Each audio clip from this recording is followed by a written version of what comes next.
Êtes-vous prêt à grignoter quelques livres? Alors, c'est parti!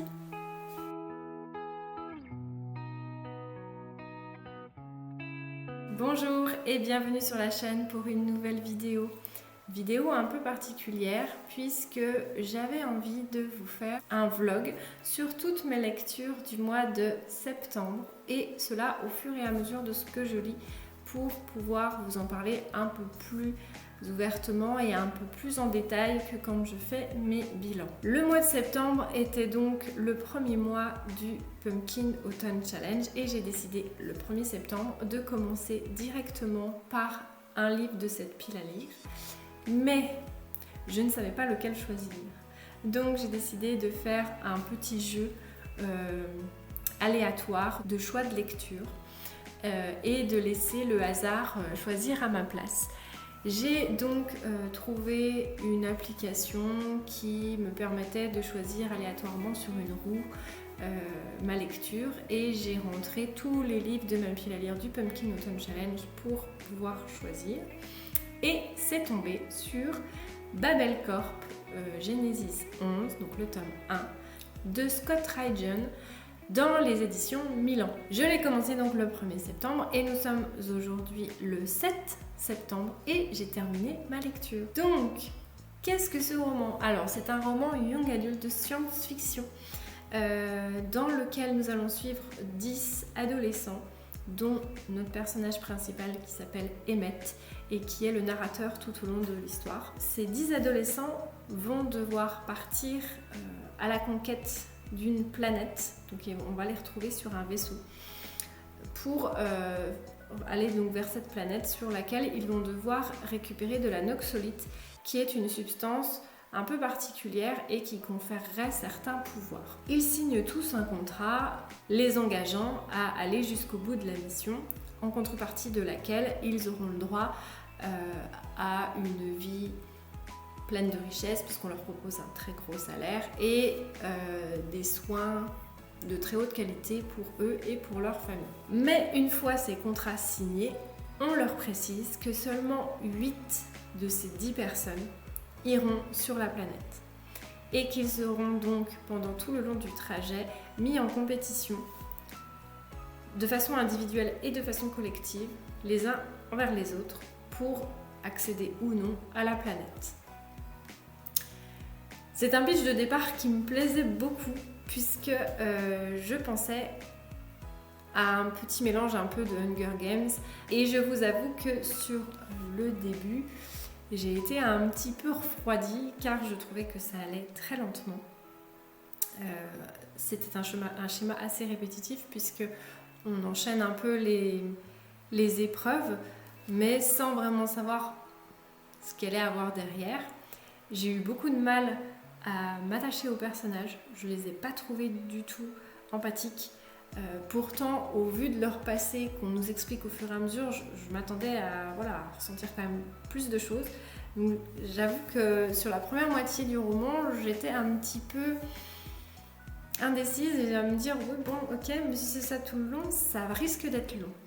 Et à peu près au milieu, il se passe un événement qui chamboule tout, que ce soit au niveau de l'histoire, au niveau des personnages, au niveau du ressenti, de l'empathie. Bref, il y a un truc qui m'a mis dedans en fait et qui m'a fait m'attacher au personnage puisque derrière je me suis sentie vachement plus investie et l'histoire prend un autre tournant. On comprend qu'il n'y a pas que ce qu'on nous montre au début, il y a d'autres choses derrière qui font que ça devient beaucoup plus intéressant. Je pense que la narration y est pour beaucoup puisque le personnage principal est directement touché par cet événement, ce qui fait que la narration devient plus personnelle, plus pointue, ce qui fait que on s'attache peut-être plus facilement aussi à partir de ce moment-là. En tout cas, j'ai été agréablement surprise et je vous avoue que j'étais vraiment contente de l'avoir découvert et je pense que je lirai la suite pour voir ce qui nous attend puisque il y a quand même un peu de cliffhanger à la fin qui fait qu'on aimerait bien connaître la suite.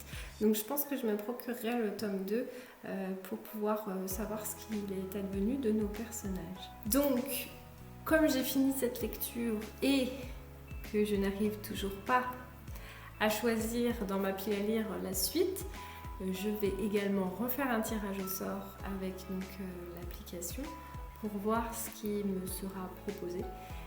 Et puis donc partir sur cette lecture-là pour la prochaine.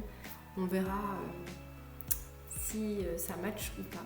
En parallèle, j'écoute en audio le tome 2 de Magic Charlie, donc qui est Bienvenue à Saint-Fouettard, je crois le titre, de Audrey Alouette, que j'aime beaucoup. J'aime beaucoup cet audio, j'aime beaucoup cette trilogie, c'est une trilogie française. Les personnages sont hyper attachants. Pour le coup, je ressens énormément d'émotions en les écoutant. J'aime beaucoup la façon dont Charlie gère ses émotions. C'est une technique qui, du coup, en fait, il me l'a plus ou moins transmise. C'est-à-dire que maintenant, en fait, je me rends compte que je fais un peu comme lui pour arriver à étouffer mes émotions. Et ça marche plutôt bien en plus, mais du coup je trouve ça vachement intéressant et je pense que pour un public plus jeunesse, young adulte, ça peut être sympa de pouvoir avoir ces clés-là plus jeunes pour pouvoir les utiliser de façon peut-être plus efficiente. Et ouais, les personnages sont géniaux, l'histoire est super intéressante, tout le système de magie qui est autour est vraiment super intéressant. Mais moi, c'est vraiment les personnages qui me font aimer cette trilogie. Bref, donc je vous en dirai plus quand je l'aurai fini. Je suis à peu près à un quart, je pense, du roman.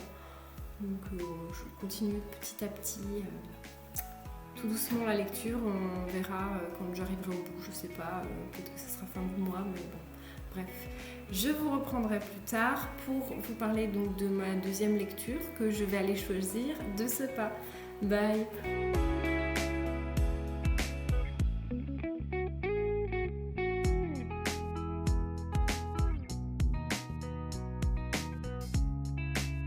Recoucou! Alors, je ne sais pas si je vous aurai inséré ou pas la roue de la fortune, on va l'appeler comme ça, la roue littéraire qui a choisi ma prochaine lecture ou pas. Je verrai si j'ai gardé l'enregistrement ou pas, je sais plus.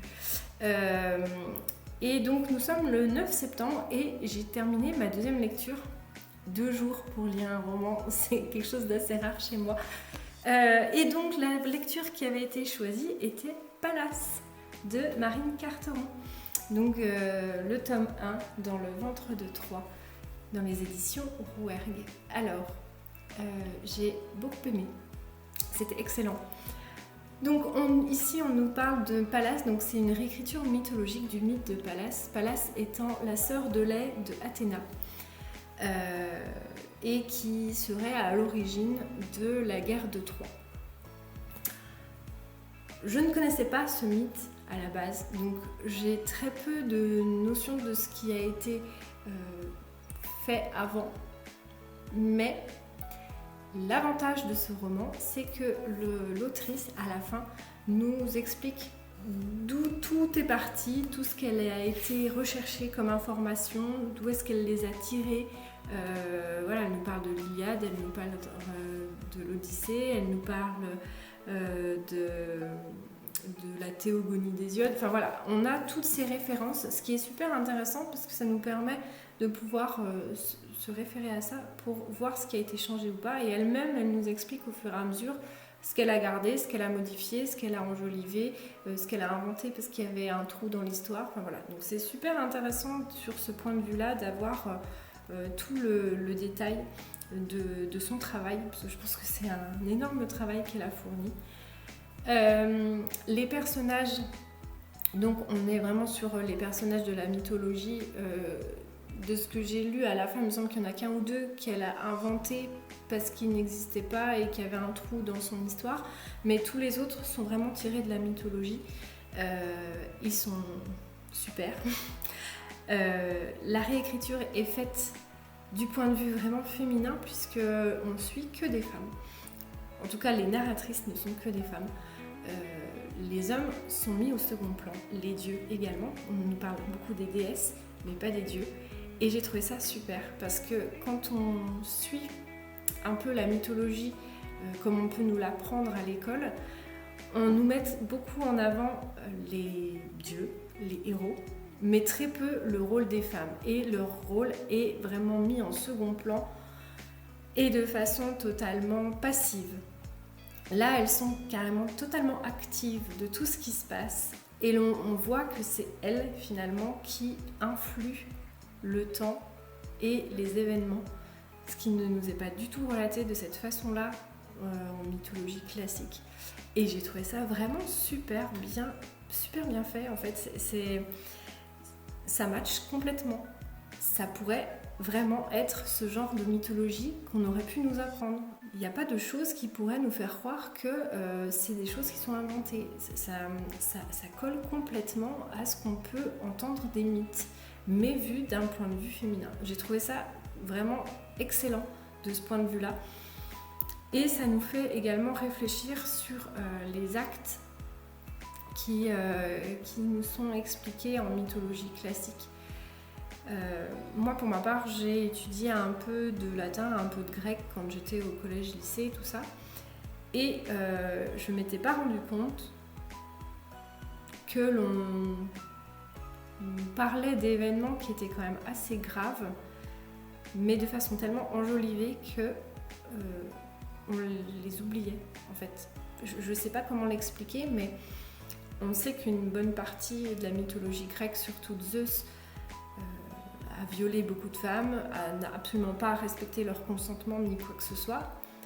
On nous en a parlé à l'école, mais ça m'a jamais interpellée, alors que ça aurait dû, mais c'était tellement enjolivé et tellement mis en sourdine qu'en fait la seule chose qu'on retenait, c'était que Zeus, il avait enfanté plein de héros, que les héros grecs, ils étaient super parce qu'ils avaient fait plein d'exploits, mais qu'à côté, en fait, ils avaient détruit des villages, violé des femmes, et tout ça, en fait, on ne nous en parle pas vraiment, ou en tout cas, on ne nous le met pas en avant. Ce qu'elle fait ici, c'est de nous en parler, mais encore d'une façon détournée, sans que les mots soient clairement dits. Ils le sont dits à certains moments, mais généralement, c'est plus ou moins sous-entendu, mais tellement bien sous-entendu qu'on sait exactement de quoi il nous parle, en fait. Et j'ai trouvé ça vraiment super bien fait. Et pourquoi en fait on ne nous présente pas ça de cette façon-là en fait quand on étudie la mythologie classique. Et en fait je pense que ça peut faire prendre conscience à beaucoup de personnes du côté biaisé de ce qu'on nous raconte. Et l'histoire en est pas moins bonne pour autant en fait. Elle en est même meilleure je trouve. Enfin voilà. Ça m'a fait un peu penser également au côté... je sais pas comment l'expliquer, mais en gros pour moi c'est comme si j'avais lu une histoire du point de vue des vaincus et non pas des vainqueurs. Je m'explique. Quand je vais faire une analogie par rapport à la Seconde Guerre mondiale. On n'est pas du tout dans le même thème, soyons bien clairs, mais c'est pour essayer de vous faire comprendre ce que je veux vous faire parvenir. Quand on est sur la Seconde Guerre mondiale, on a beaucoup décrit des vainqueurs, donc, que ce soit des auteurs français, anglais, américains, en tout cas des gens qui ont gagné la guerre. Et on nous présente les Allemands comme des bêtes méchantes, ils sont tous mauvais, ils sont tous racistes, bref. Je ne vais pas revenir sur ce sujet-là, c'est pas le fond du problème. Mais voilà, les histoires qu'on nous raconte, l'histoire qu'on nous apprend aussi à l'école, est basée sur notre pays, la France en particulier, et sur le fait qu'on ait vaincu les Allemands. J'ai lu un roman qui est un roman, donc enjolivé, mais qui part d'une histoire vraie et d'une histoire allemande. C'est-à-dire qu'en fait, on nous parle d'un village allemand Je vous mettrai le titre, je crois que c'est La voleuse de livres qui s'appelait.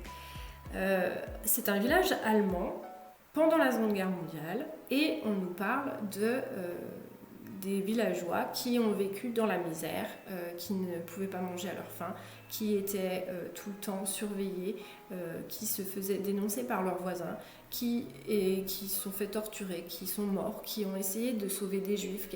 Et en fait, on voit le côté sombre, mais le côté réel de ce qui se passait en Allemagne à ce moment-là. C'est-à-dire que tout le monde n'était pas à vouloir être nazi, tout le monde ne voulait pas tuer des juifs. C'était pas du tout ça en fait. Et il y a des personnes qui ont autant souffert que la France qui était soumise aux Allemands et qui faisait de la résistance. Et on avait aussi de la résistance en Allemagne. Et cette partie-là de l'histoire est tellement peu dite, peu développée, qu'on l'oublie. Et il s'est passé quand même des choses terribles également de leur côté, et ça en fait aussi une histoire à elle toute seule. Et en fait, j'ai eu l'impression un peu de retrouver ça ici, dans le sens où là, on nous parle d'un point de vue féminin, de ce qui s'est passé avec des personnages qu'on nous présente toujours au niveau du masculin, sans nous parler de ceux qui se passent derrière. Et là, on était avec ces personnages de derrière qui passent devant et finalement qui se retrouvent à être tout aussi importants et qui ont leur propre histoire également. Et oui, j'ai vraiment eu cette impression de suivre la même histoire, mais du point de vue des vaincus. C'est pas des femmes vaincues, c'est pas du tout ce que je veux dire, mais ce point de vue de voir l'histoire d'un autre point de vue que celui qu'on nous présente d'habitude. Et j'ai trouvé ça vraiment super intéressant. Bien sûr, je vais lire la suite. Je vais me la procurer d'ailleurs, parce que j'ai bien envie de connaître la suite de cette histoire, sachant que de ce que j'ai compris, on ne suit pas forcément les mêmes personnages dans la suite, mais on suit la suite de ce qui va nous faire arriver à la guerre de Troie. Donc, pourquoi pas. En tout cas, si vous voulez découvrir une réécriture mythologique où les femmes ont leur importance, autant qu'elles devraient l'avoir dans la mythologie qu'on nous apprend, c'est un très bon roman. Ça reste du jeunesse, je pense que ça peut convenir un peu à tous les âges. En tout cas, le style est très abordable, la plume est vraiment superbe et les explications à la fin pour nous dire d'où elle a tiré toutes ses connaissances et tous ses développements, ça je trouve ça vraiment super bien fait. Et voilà, vous l'aurez compris, on nous a bassiné pour pouvoir lire Pallas. Lucie est en grande partie due à cet achat, mais je comprends pourquoi et je comprends ce qu'elle en a dit. C'était vraiment très très bon, donc écoutez, n'hésitez pas à lire Pallas. Et donc du coup, maintenant que j'ai terminé ce roman, je vais refaire tourner ma roue pour choisir ma prochaine lecture, parce que je ne sais toujours pas quoi choisir. Et puis on verra ce que ça donne. Alors, bizarrement, Babel Corp dans le Pumpkin Autumn Challenge était sur Automne frissonnant, je crois. Pallas, je l'avais mis dans l'automne crépusculaire. Donc, ce serait cool de tomber sur Automne douceur de vivre avec un des romans que j'ai mis dans cette catégorie-là. Comme ça, j'en aurais au moins lu un de chaque, ce qui serait pas mal. Mais bon, on verra ce que va me choisir la roue. Et puis, je verrai pour vous l'insérer également. J'ai continué aussi Magic Charlie en audio. Je dois être à peu près à la moitié, je pense. C'est toujours aussi bien. J'ai peut-être trouvé un petit peu de longueur là sur ce début de deuxième tome où l'histoire n'avance pas beaucoup.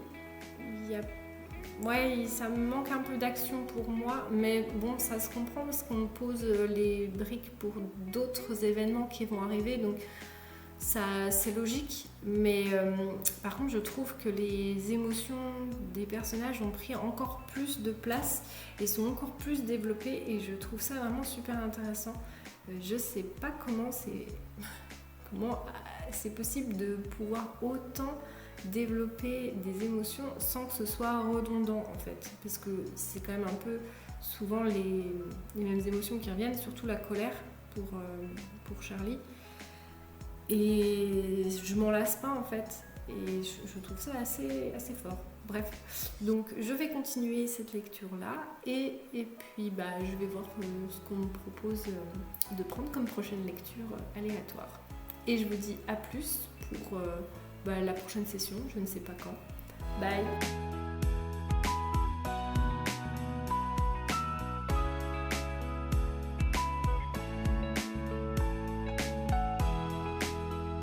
Recoucou, je vous reprends pour la suite de nos aventures. Donc j'ai choisi ma prochaine lecture, enfin la roue infernale a choisi ma prochaine lecture. Et on est le 14 septembre, je n'ai pas énormément pu avancer sur cette lecture, mais écoutez, je vais venir quand même vous en parler, je suis quasiment à la moitié. Il s'agit du tome 2 de L'Engrange-Temps, Les Heures Obscures de Nell Pfeiffer dans les éditions Hachette Roman. Donc tome 2, donc je peux pas trop vous raconter de quoi ça parle, mais sur le premier tome on suivait Sophie qui était une horlogère un peu particulière qui pouvait donner un peu vie à certaines horloges qu'on appelait des oranima. Et voilà, il y a toute une magie autour du temps, des horloges qui se développent dans cet univers et c'est franchement super intéressant. Ce tome 2 part sur un autre sujet. Le premier tome, en fait, Sophie se retrouvait dans une dimension parallèle et était obligée de sauver son ennemi, en quelque sorte. Et il y avait un peu de romance à la fin qui s'installait entre deux personnages. Là, on suit Sophie, mais plus sur un côté, on va dire, enquête policière. J'ai l'impression, en tout cas, c'est l'impression que ça me donne pour le moment, puisque il y a plusieurs meurtres qui ont lieu dans la ville où elle est, sur des horlogers, un peu comme elle, c'est des personnages qui peuvent donner vie aux horloges, et ils sont assassinés, on ne sait pas par qui, on ne sait pas pourquoi. Et elle se retrouve mêlée à tout ça, donc j'ai l'impression peut-être que ça va plus partir sur une enquête policière, en tout cas sur un côté un peu plus enquête, que le premier tome qui était plus basé, je pense, sur la magie et la découverte des personnages et de leur passé, je pense. Enfin, en tout cas, c'est comme ça que je le ressens. Donc là, on suit toujours Sophie, qui est toujours... moi, je trouve qu'elle est hyper lumineuse comme personnage. J'ai l'impression qu'il y a un halo de lumière autour d'elle à chaque fois qu'on parle d'elle. Et j'adore aussi ses farandoles. Donc farandole, c'est sa petite montre à gousset qui parle. Donc c'est un oranima. Et qui a vraiment cette vibe à la Ghibli, en fait. Il me fait un peu penser à... je sais plus, j'ai perdu son nom, le feu qui est dans... c'est le château ambulant, je crois. Je retrouve pas son nom, mais il y a vraiment ce côté Ghibli sur farandole qui est doux et en même temps qui a des répliques moi, qui me font mourir de rire. Il y a ce côté un peu piquant, un peu sarcastique par moments. Bref, j'aime beaucoup Farandole. Je pense que beaucoup de gens l'apprécient d'ailleurs. Il me semble que j'ai vu souvent que Farandole était au cœur des résumés. La romance a l'air de prendre par contre plus de place que dans le premier tome et j'avais lu ça de la part de l'autrice qui disait que oui, en effet, ça allait prendre plus de place. Pour l'instant, pour moi, ça reste encore correct. En tout cas, ça ne me dérange pas pour le moment. On en parle un peu, mais c'est pas non plus le cœur de l'histoire. Ça reste quand même en fond, même si c'est plus présent que dans le premier tome. Donc, je suis quasiment à la moitié. Ouais, on va dire j'ai un bon tiers, quoi. Je vous en reparlerai un peu plus tard. Pour l'instant, je suis encore dans la découverte. Je verrai. Mais c'est une très bonne lecture, c'est un univers assez cosy, assez doudou je trouve aussi. Il y a vraiment ces vibes cosy, un peu cocooning, enfin voilà, on est bien dedans et j'ai hâte d'avancer un peu dans cette histoire, voir ce qui va arriver à Sophie. Donc je vous reprends un peu plus tard, soit avant que je le termine, soit une fois que je l'aurai fini, je verrai comment ça avance, mais je pense qu'il ne va pas faire long feu non plus. Et ben je vous dis à plus tard, bye. Recoucou, cette fois nous sommes le 21 septembre. Je ne vous ai pas repris avant, je n'ai pas eu le temps cette semaine, c'était un petit peu chargé de mon côté. Mais durant la semaine, j'ai eu le temps de terminer le tome 2 de L'Engrange-Temps, Les Heures Obscures de Nell Pfeiffer dans les éditions Hachette Roman. Donc c'est une fin de duologie, donc bravo, j'ai terminé une saga. Que dire de ce tome 2 sans trop vous spoiler? Donc il me semble que je vous ai déjà fait le résumé dans les précédents rushs, mais c'était plutôt sympa. Je pense que je préférais quand même le premier tome. J'ai trouvé ce tome 2 peut-être un peu plus lent et en effet plus basé sur la romance, ce qui moi m'a moins plu au niveau de l'histoire. J'aime toujours autant l'univers. L'univers est vraiment très sympa et je pense qu'il y a beaucoup de choses qui auraient pu être encore plus développées. Toute la magie qui est liée aux horloges et aux oranimas est tellement intéressante, je trouve, et il y a tellement de possibilités que voilà, j'aurais aimé avoir encore plus d'infos. Et chose que j'ai beaucoup aimé, c'est qu'à la fin on a un petit lexique avec des très belles illustrations et l'explication de certains oranimas. Du coup j'ai trouvé ça très sympa pour aller un peu plus loin dans l'univers. Et bah voilà, j'aurais aimé en avoir encore plus, mais bon, c'est comme ça, on ne peut pas satisfaire tout le monde. Au niveau de l'histoire, donc oui, j'ai un petit peu moins accroché à ce deuxième tome, même si je l'ai trouvé quand même plutôt bien construit.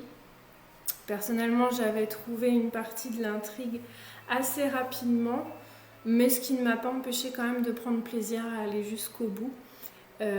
Gros big up pour Farandole. Farandole est génial. J'adore cet oranima qui a un côté très attachant en fait. Il est très très attachant et en même temps il est très piquant, très cinglant. Il est toujours là quand il faut pas, il parle toujours quand il faut pas. Mais il est très marrant également et il a un cœur en or. Bref, c'est un personnage que j'ai beaucoup apprécié. Et je pense qu'on est nombreux à l'avoir apprécié de ce que j'ai cru voir et entendre. C'est un personnage qui revient souvent dans les préférés et je comprends parce qu'il a vraiment une personnalité qui moi me plaît énormément. Quoi dire d'autre? On a vraiment cette vibes à la Ghibli, je trouve, avec ce côté vraiment good vibes, cocooning et en même temps des choses assez terribles qui se passent, mais avec une morale derrière qui, je trouve, voilà, rend les choses agréables à la lecture en tout cas. Bref, enfin voilà, en tout cas j'ai beaucoup aimé, je suis contente d'avoir fini cette duologie et j'espère que on n'aura sûrement pas de suite. Donc c'est une très bonne duologie pour commencer, je trouve, dans le genre, avec un univers qui peut être complexe mais qui est assez simplifié, je trouve, pour la compréhension, mais qui pourrait être vachement plus développé, et des personnages voilà, qui sont tout à fait corrects, tout à fait sympathiques à suivre. On s'attache quand même assez vite à eux. Donc bah écoutez, si vous ne connaissez pas encore cette duologie, essayez de la découvrir, je pense que ça pourrait plaire à un grand nombre. Je suis toujours sur mon écoute de Magic Charlie que je n'ai pas du tout avancé cette semaine. Je n'ai pas du tout eu la tête à écouter un audio en plus, donc pour l'instant j'ai pas avancé. Je suis toujours au même point, mais bon, je le reprendrai sûrement la semaine prochaine, je pense. On verra ça. Et puis donc du coup j'ai tiré au sort ma prochaine lecture avec ma petite roue aléatoire. Donc, et c'est tombé sur Amelia Westlake n'existe pas, donc de Erin Gould dans les éditions Nathan. Je l'ai commencé, hein, j'ai lu une petite centaine de pages, ouais, 95 pages. C'est pas ce que j'aime, quoi. Donc on est sur une comédie contemporaine young adulte. dans laquelle on suit des jeunes filles dans un lycée en Australie qui sont ennemies à la base et qui vont inventer un personnage, donc le personnage d'Amelia Westlake, pour pouvoir dénoncer les événements qui se passent dans le lycée avec lesquels elles ne sont pas d'accord. Le pitch de départ est plutôt sympa, c'est pas quelque chose que j'ai l'habitude de lire, mais les personnages sont hyper clichés, très stéréotypés, très clichés. On sent comme une sorte de caricature des personnages et des événements qui s'y passent. C'est assez... j'ai du mal quoi. Pour moi c'est trop bateau et en même temps je vois où veut en venir l'autrice, parce qu'elle veut dénoncer des événements qui se passent dans les lycées, les collèges, qui sont inadmissibles, et ça je l'entends, mais c'est peut-être fait d'une façon un peu trop grossière pour moi pour que ça fonctionne. Je vais voir, je vais continuer un peu, voir où ça nous emmène. Donc on est aussi sur des relations saphiques. On a deux couples de jeunes femmes. C'est plutôt intéressant, mais c'est pareil. Pour l'instant, pour moi, c'est pas assez développé. Je suis pas sûre qu'on le développe plus.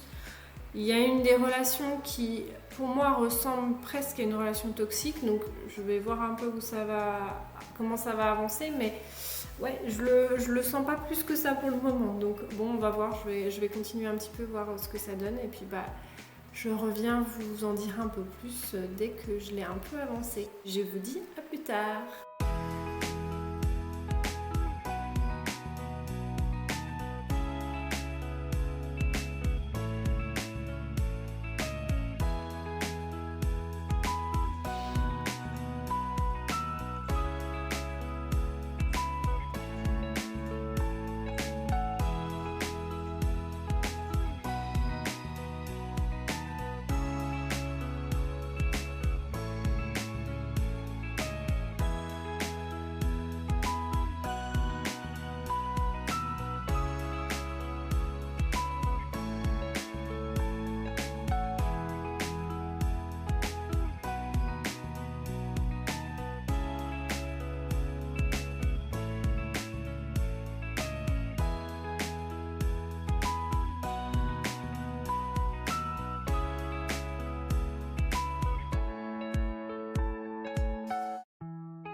Je vous reprends, nous sommes le 30 septembre.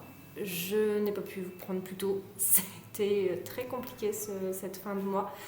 Mais je viens vous parler de mes 2 dernières lectures du mois. La dernière fois, je vous avais laissé, j'étais en train de lire Amelia Westlake n'existe pas de Erin Gough, que j'ai terminé, que je n'ai pas aimé. Vous allez voir, il y a une thématique cette fin de mois. La thématique est quand même assez flagrante. Vous verrez avec le prochain. Bref, donc je n'ai pas aimé ce roman pour des raisons qui me sont peut-être propres. Mais je pense qu'ils doivent revenir quand même assez souvent. J'ai trouvé ça très cliché. J'ai trouvé ça très mal traité de... C'est un point de vue personnel, hein, clairement. Mais voilà, je trouve que il y a beaucoup de dénonciations et c'est très bien. Ce sont des sujets d'actualité, ce sont des sujets importants que l'on retrouve malheureusement très souvent, surtout maintenant dans les collèges, lycées, en l'école en général, on va dire, avec tout ce côté harcèlement et ce côté mal-être. Enfin voilà, ce sont des sujets qui sont d'actualité, mais je trouve qu'il n'y a pas de contexte qui a été mis là-dedans. Je m'explique. La première personne que Amelia Westlake va dénoncer, c'est le comportement du professeur de sport. C'est pas un spoil, c'est dans les 100 premières pages.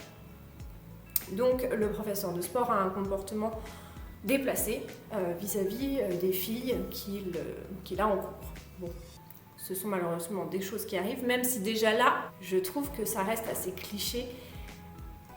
Le professeur de sport, voilà, Bon, bref, c'est des choses qui arrivent, pourquoi pas. Donc les deux protagonistes qui ont créé Amelia Westlake ne sont pas d'accord sur le sujet. Il y en a une qui veut dénoncer tout ça et l'autre qui est très réticente à le faire car elle défend le professeur. Pour elle, c'est un très bon prof qui a un comportement certes un peu bizarre, mais c'est un peu un vieux professeur, faut pas lui en vouloir, c'est de la plaisanterie, faut pas mal le prendre, enfin, voilà. Bon, pourquoi pas, elle peut très bien ne pas voir ce que l'autre voit. Ok, pas de problème là-dessus. La seule chose qui me dérange, c'est quand, arrivé à peu près, je pense, à la moitié du roman, on apprend que cette fille, donc, qui défend ce professeur, en fait, il lui a fait également des remarques comme aux autres. Du coup, pourquoi tu le défends ? Parce que tu nous le dis, en fait, qu'il te fait des remarques dès que tu trouves pas ça normal. Pourquoi ça arrive à ce moment-là ? Enfin, il n'y a pas le contexte derrière. Et vu qu'on suit les pensées de ces deux filles, pour moi, même si elle ne veut pas le dénoncer, ce qui peut arriver, pour plein de raisons, elle peut ne pas vouloir le dénoncer, mais dans tes pensées, on ressent le fait qu'il s'est quand même passé quelque chose de pas normal avec ce professeur. Non, à aucun moment dans ses pensées, ça ressort. Je trouve pas ça crédible, je trouve pas ça logique. Et je trouve que du coup, ça manque de contexte. Il y a plein d'autres dénonciations dans ce roman qui arrivent comme ça. Comme un cheveu sur la soupe, on n'a pas de contexte derrière. Et c'est tellement dommage parce que c'est des sujets qui sont importants, dont il faut parler. Et on en parle, mais on ne sait pas d'où ils viennent. Et je pense que pour des adolescents, c'est important de voir d'où ça peut commencer, ce problème-là. Pas juste la finalité. C'est justement de voir cette évolution et de voir d'où ça commence qui permet de pouvoir détecter le problème. Et là, on l'a pas. Clairement, on l'a pas. Et je pense que des adolescents sont tout à fait aptes à trouver justement le point de départ. Donc, je les ai trouvées niaises. Clairement, elles sont nunuches pour la plupart. Ce qui est complètement pas logique en fait. Donc non, ça m'a vraiment pas plu. On parlera même pas des relations toxiques qu'il y a à l'intérieur, qui pour le coup ne sont même pas dénoncées clairement par rapport aux autres dénonciations qu'il peut y avoir. Non, franchement, il n'y a rien qui allait. Ça m'a vraiment pas convenu et c'est dommage parce que je me suis dit que ça aurait pu être une porte d'entrée pour découvrir un nouveau genre littéraire, que je n'ai pas l'habitude d'aller vers ce genre littéraire-là. Mais non, ça me donne pas envie d'y retourner, quoi. Donc c'est dommage. Si jamais vous avez des... Alors là, c'est classé dans de la comédie young adulte romantique contemporaine. Mettez ça dans l'ordre que vous voulez.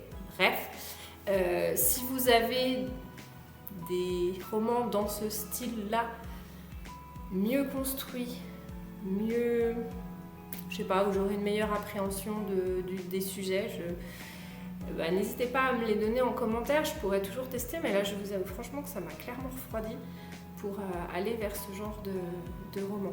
Après, ça reste mon avis personnel de quelqu'un qui n'a pas l'habitude de lire de ça et qui n'est peut-être pas assez ouverte à la façon de l'appréhender et de l'expliquer aux gens, mais en tout cas, moi, c'est pas un style qui me convient. Il est quand même relativement bien noté, j'ai vu beaucoup de bons retours pour lui. Je crois qu'il a été finaliste d'un prix d'ailleurs, mais voilà, moi non, clairement, c'était pas vraiment pour moi. Mais je suis quand même allée jusqu'au bout, donc c'est déjà pas mal. Et puis vous l'aurez vu, parce que je pense que je vous aurais mis l'insert un petit peu avant, j'ai refait tourner ma petite roue. J'aime bien cette petite roue. Et ça tombait bien parce que j'avais dans l'idée de lire autre chose que de la fantasy, parce que j'ai quand même lu pas mal de fantasy en début de mois.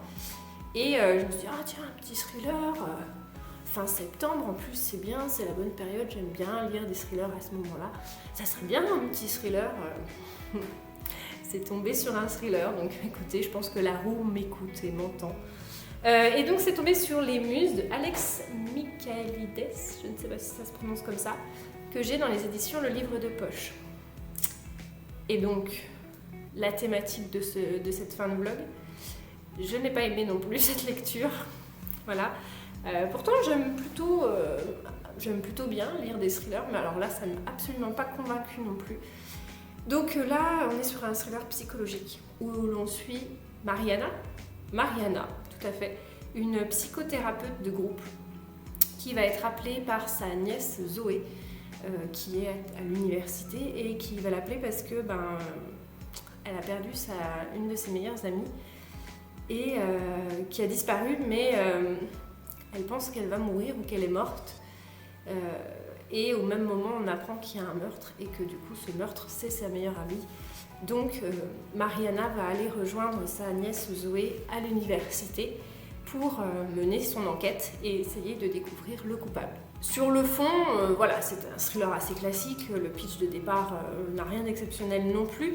Je m'attendais à quelque chose d'assez psychologique, du coup, vu qu'on suivait une psychothérapeute de groupe. Et j'ai pas du tout eu ça, déjà. Et j'ai eu un gros problème avec ce roman. Il ne fait que 400 pages.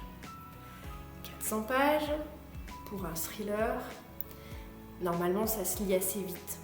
Même moi qui suis lente niveau lecture, ce genre de roman, donc un thriller 400 pages, allez, maximum 4 jours, je l'ai lu quoi.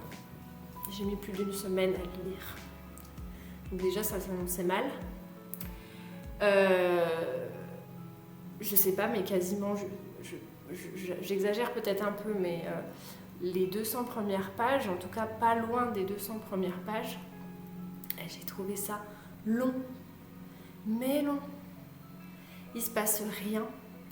On nous explique, on nous met un énorme contexte avec plein de personnages dont on revoit quasiment pas. Des descriptions de lieux, de rues, d'universités, je m'en fous. Moi je lis un thriller, je veux pas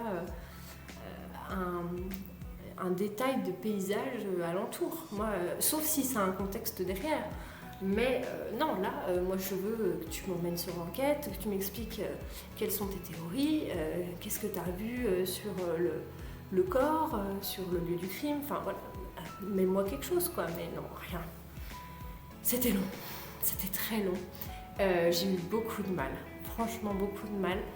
Je me suis forcée à le terminer. J'étais prête à l'abandonner et j'ai posté sur Instagram en me demandant si certains l'avaient lu et si ça valait le coup d'aller jusqu'au bout parce que franchement ça allait me faire une panne de lecture, je pense. Et donc on m'a dit ah si, va quand même jusqu'au bout, la révélation finale est quand même sympa.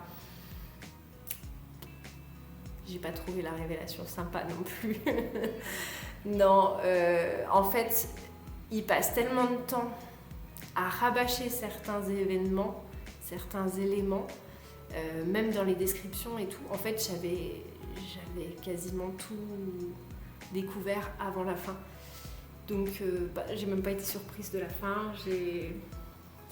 Non, il n'y a rien et qui me retient. Les personnages, je les ai pas du tout trouvés attachants. Je les ai pas du tout trouvés crédibles. D'ailleurs, sur la fin, il y a une lettre avec une phrase à la fin de la lettre. Cette phrase, elle fait clairement penser à un personnage au vu de tout ce qui nous est expliqué avant. C'est la phrase du personnage. Et ben, elle fait moyen de donner le nom d'un autre personnage. J'ai pas compris. J'ai clairement pas compris. Parce que du coup, je me suis dit, ah ben le cliffhanger, il est là en fait. Parce que du coup, depuis le début, elle pense que c'est lui. Mais là, avec cette phrase, on peut penser que c'est lui. Et puis du coup, il va se passer un truc. Eh ben non, que dalle. Mais il s'est rien passé. Mais j'étais folle, j'en pouvais plus. Non, clairement, c'est un flop. Mais il faut des flops pour avoir des bonnes lectures. Donc écoutez, je crois que c'est un des premiers gros flops de l'année, donc on va pas se plaindre. Mais voilà, non, j'ai pas aimé. Alors je ne sais pas si je testerai l'auteur de nouveau. Je sais qu'il en a fait un autre. Sur Livre Addict, j'ai vu que l'autre était mieux noté et mieux apprécié par la communauté. Mais on m'a aussi dit que celui-là apparemment était mieux que l'autre. Dans tous les cas, pour le moment, je ne retesterai pas, je suis pas prête. Clairement, ça ne m'a tellement pas convaincue que pour l'instant l'autre, j'ai même pas envie d'en entendre parler. On verra par la suite, je ne ferme pas la porte parce que je suis pas à l'abri de changer d'avis, mais voilà. C'était pas top cette fin de mois, on recommencera. Voilà, donc je vous ai présenté toutes mes lectures du mois de septembre. N'hésitez pas à me dire en commentaire si ce format de vlog vous plaît ou pas. J'avais envie de le faire comme ça pour pouvoir mieux exprimer mon ressenti à chaud de mes lectures, parce que je me suis rendu compte qu'en faisant les bilans, j'avais déjà perdu une grosse partie de ce qui m'avait touchée dans le bouquin. Donc du coup, je trouvais ça dommage de ne pas pouvoir vous en parler plus clairement. En tout cas, ça m'a fait très plaisir de tourner ce vlog et ces avis au fur et à mesure, même s'il y a eu des petites coupures entre certains moments. Mais bon, la vie, voilà. N'hésitez pas à me dire en commentaire si des lectures vous ont intéressé ou pas, si certains romans vous les avez lus ou pas. En tout cas, je suis très impatiente d'avoir vos retours à ce sujet-là. Et je vous dis à bientôt pour une prochaine vidéo, un prochain vlog. On ne sait pas, on verra. En tout cas, prenez soin de vous et à bientôt pour grignoter de nouveaux livres. Bye!